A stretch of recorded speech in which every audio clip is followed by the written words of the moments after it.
कोल्हापूरच्या करवीर तालुक्यातील शिंगणापूर ग्रामपंचायतीमध्ये एक वादग्रस्त ठराव हा मंजूर करण्यात आला।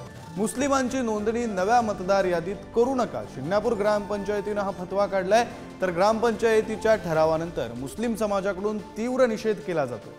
ग्रामपंचायत बरखास्त करून संबंधितांवर गुन्हा दाखल करण्याची मुस्लिम समाजाकडून मागणी केली जाते। तर ग्रामपंचायतीने माघार घेत माफीनामा सादर केलेला आहे। पुढारी न्यूजच्या बातमीनंतर शिंगणापूर ग्रामपंचायतीचा माफीनामा हा आता समोर आलेला आहे।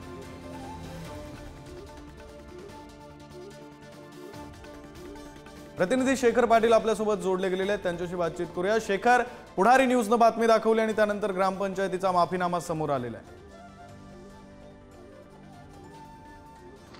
विक्रांत, अगदी बरोबर आहे। जो ठराव करण्यात आला होता त्या ठरावानंतर आता ग्रामपंचायतीने जे आहे ते माफीनामा जाहीर केलेला आहे। आपण जर बघितलं तर या माफीनाम्यामध्ये आपण हे जो पद्धतीने हा ठराव करण्यात आला होता अशा पद्धतीचे कुठलेही ठराव यापुढच्या काळामध्ये करणार नाही। खरं तर काही दिवसांपूर्वीच याच गावामध्ये बांगलादेशी महिला जे ते आल्या होत्या आणि म्हणूनच त्या ठिकाणी आम्हाला अशा पद्धतीने हा ठराव जो आहे तो करावा लागत होता आणि म्हणूनच आम्ही हा ठराव केला होता असं ग्रामपंचायती म्हणणं सुद्धा सरपंच सुद्धा आपल्या सोबत आहेत। मॅडम, काय सांगाल? खरं तर हा ठराव केला होता, मात्र त्यानंतर टीका देखील व्हायला लागली।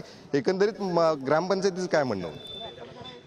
तेच तुम्ही सांगितल्याप्रमाणे किंवा सगळ्यांना जी माहिती आहे त्याप्रमाणे गावच्या शेजारच्या गावच्या हद्दीमध्ये बांगलादेशी महिला आढळून आल्या होत्या आणि त्या भारतीय नागरिकत्वावर राहत होत्या।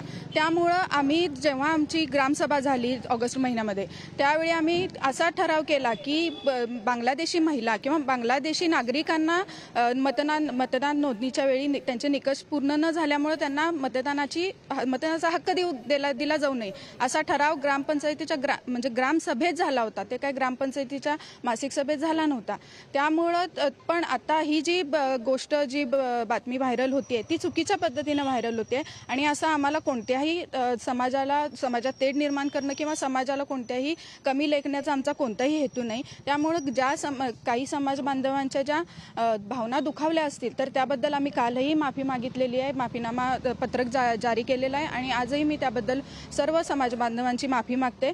कारण ह्या शाहू महाराजांच्या पुण्यनगरीत ही अशा गोष्टींना कुठेही थारा नाही आहे आणि ही गोष्ट अशी कोणतीही गोष्ट समर्थनीय नाही आहे आणि त्यामुळं पुन्हा एकदा संबंधितांची माफी मागते।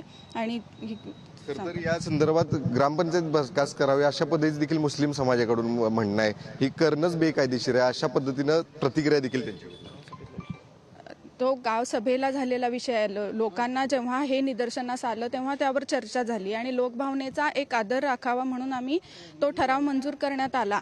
पण त्या ठरावाची चुकीची माहिती दिली गेली आणि चुकीच्या पद्धतीने तो मांडला गेला, त्यामुळे त्याबद्दल आम्ही दिलगिरी व्यक्त करतो। जर विक्रांत बघितलं तर स्वतः सरपंच यांनी देखील या संदर्भातली भूमिका जी मांडलेली आपल्याकडून जो ठराव झाला होता तो ग्रामसभेत झाला होता आणि त्यामुळे आपण या संदर्भात माफी देखील मागतोय अशा पद्धतीचे त्यांचं माफीनामा या ठिकाणी पाहायला मिळतोय। मात्र काही दिवसांपूर्वीच खरं तर या ठिकाणी महिला ज्या आहेत ते बांगलादेशी आल्या होत्या आणि त्यांचं वास्तव्य होतं, त्यांच्यावर कारवाई देखील झाली होती।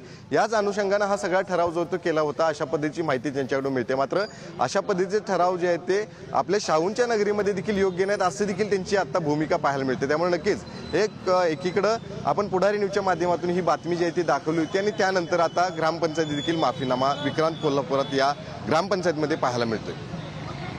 शेखर, धन्यवाद दिलेल्या या सविस्तर माहितीबद्दल।